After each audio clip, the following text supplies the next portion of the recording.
Twee taalships lezen er in Fransje, dat de dammers uit Van Hoesje en Damje. Onder harde joodijstige wereldkampioen Alexander Georgiev en drie oud-wereldkampioenen. Zij binnen nooit het Friesland Open 2015 kwam. Het is wel even wennen, die Frieske variant. It is not the same that international drafts. No. So I have chance with the same players that play international drafts, but with professional of this game, I don't know. No. So it's exciting. Yes. And you're staying on the ship, sleeping at night. Yeah, this is also exciting.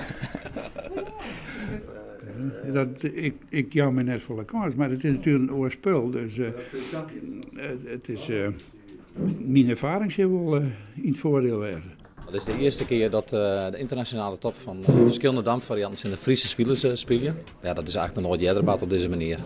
Het doel is dat we dit spel over de hele wereld bekend maken willen. Dus we nodigen de top van de wereld uit. En we proberen maar hier het Fries dam gewoon een grote impuls te gaan. Dus dit moet een wereldkampioenschap worden? Het doel is in 2018 het eerste officiële wereldkampioenschap te organiseren. Nou, en is dat helder? Zat het nou dan lezen we op koers. De partijen binnen live voor de hele wereld te volgen op frisiandrafts.com. Verderop in Fransje, in Botniasteens, is een tentoonstelling van oude Frieske damborden en prijzen. Friesk damjen is al heel oud. Ja, als wij weten dat het Friesdam heel oud is, en je mag even zien laten dat het Friesdam dat we gewoon in de 18e en de 19e eeuw het een grote sport, het waren oorlog beoefenen en iedereen heeft wat een boothuis.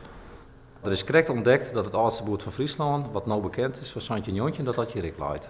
Dit is een hele sammeling, maar ik kan er meer bij, denk ik.